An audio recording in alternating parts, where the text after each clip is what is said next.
నుమాయిష్ అంటే కేవలం వినోదం మాత్రమే కాదని ఇదొక పర్యాటక ప్రాంతంగా అభివృద్ధి చెందుతుందన్నారు మంత్రి జూపల్లి కృష్ణారావు. జిల్లా స్థాయిలో కూడా ఇలాంటి ప్రదర్శనలు జరగాలన్నారు. ఏడాది నాంపల్లి ఎగ్జిబిషన్ కు 20 లక్షల మంది సందర్శకులు రాగా ఎలాంటి అవాంఛనీయ ఘటనలు జరగకుండా కొనసాగిందన్నారు.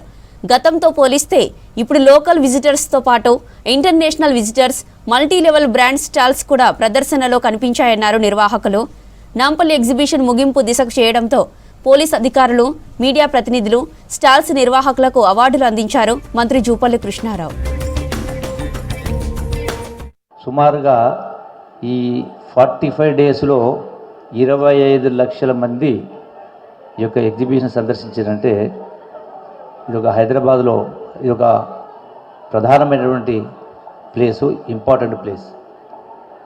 అంతేకాకుండా ఈ సొసైటీ, ఎగ్జిబిషన్ సొసైటీ అనేది ఇది వ్యాపారం చేయడం కాదు.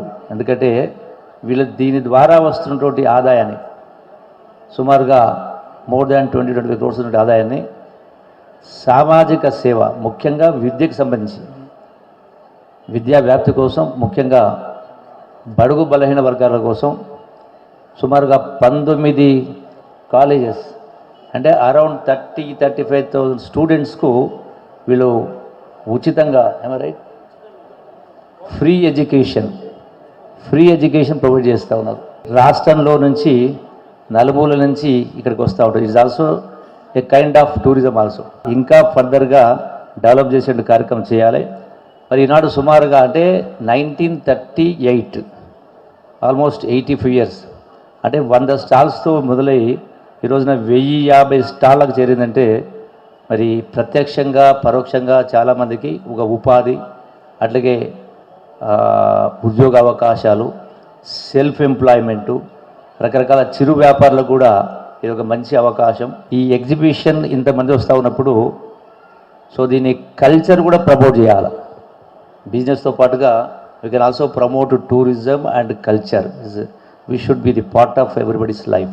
మీ being a tourism minister, I request you all, Telangana జరూర్ ఆనా.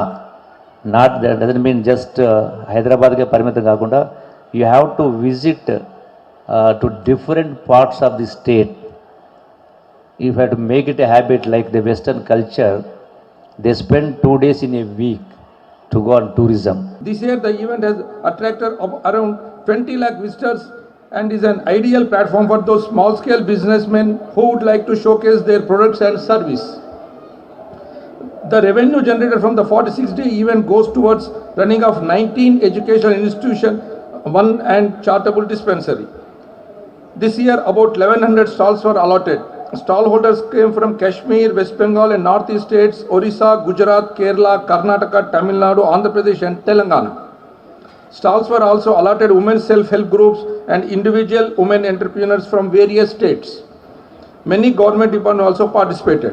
With the continued patronage and encouragement of the state government, the Exhibition Society is able to organize the exhibition very successfully for the past more than 8 decades. Various departments of the government of Telangana have utilized this occasion to demonstrate their developmental activities and achievements, especially in the fields of agriculture, irrigation, power, roads, buildings, health and education, and also under the various schemes intended for the benefit of the weaker sections. Women and children. The participation of press and media has given a boost to the image of the exhibition. We thank